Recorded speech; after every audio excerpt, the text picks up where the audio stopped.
శ్రీ రాధాకృష్ణ. ఈరోజు రోటి పచ్చళ్ళలో బెండకాయ కూర. ఎప్పుడు వేపుడు కన్నా కూర చేసుకుంటే చాలా రుచిగా ఉంటుంది. మా అమ్మగారు చిన్నప్పుడు బెండకాయ కూరే చేసేవారు. బెండకాయ ముక్కలు ఇలా చిన్న చిన్నగా తరుక్కోవాలి.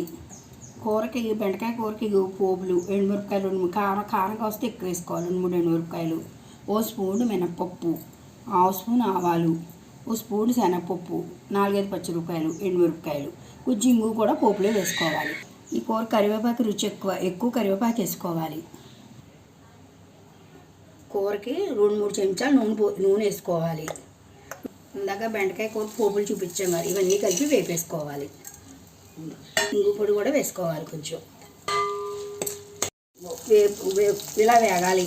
పోపులు ఇలా ఎర్రగా వేగాక మనం బెండకాయలు వేసేసుకోవడమే.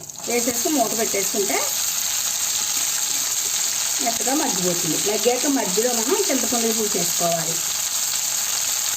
సగం ఉడికాక అప్పుడు చింతపండు పులుసు వేసుకోవాలి. మా అమ్మగారు చిన్నప్పుడు బెండకాయ కూర చేసేవారు. అందరూ చాలా ఇష్టంగా తినేవారు. మాకు చాలా పెద్ద ఫ్యామిలీ. మా అక్కతో నేను పోట్లాడేదాన్ని, ఈ కూర నాకు ఎక్కువ కావాలనేదాన్ని. చిన్నప్పటి నుంచి నాకు ఈ కూర అంటే చాలా ఇష్టం. అప్పుడు గుర్తుపెట్టుకుని ఈ కూర నేను ఇలా చేస్తున్నాను. ఈరోజు కూర ఇలా మధ్యలో సగం ఉడికాక అప్పుడు చింతపండు పులుసు పోసుకోవాలి. కూర సరుకు కూడా చింతపండు పులుసు వేసాక ఉప్పు కూడా ఇప్పుడే వేసేసుకోవాలి. వేసేసుకున్నాక చిటికెడు పసుపు కూడా వేసేసి మూత పెట్టుకుంటే కూర అంతా మగ్గిపోతుంది.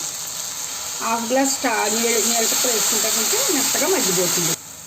చింతపండు పులుసు లేకపోతే నిమ్మకాయని పిండుకోవచ్చు. అది కూర అంతా కట్టేసాక అప్పుడు కూర చల్లారాక అప్పుడు నిమ్మకాయ పిండుకోవాలి. ఈ వేడి మీద నిమ్మకాయ పిండుకోకూడదు, చేదు వచ్చేస్తుంది. కూర అంతా చల్లారాక అప్పుడు నిమ్మకాయ పిండుకోవాలి. చింతపండు పులుసు అయితే మధ్యలోనే వేసేసుకుని కూర మూత పెట్టుకుంటే మగ్గిపోతుంది. కూర అంతా అయిపోయాక ఇలా ఉంటుంది. కూర మెత్తగా మగ్గిపోతుంది. ఇది మామూలుగా అన్నంలో వేసుకుని తినేయడమే.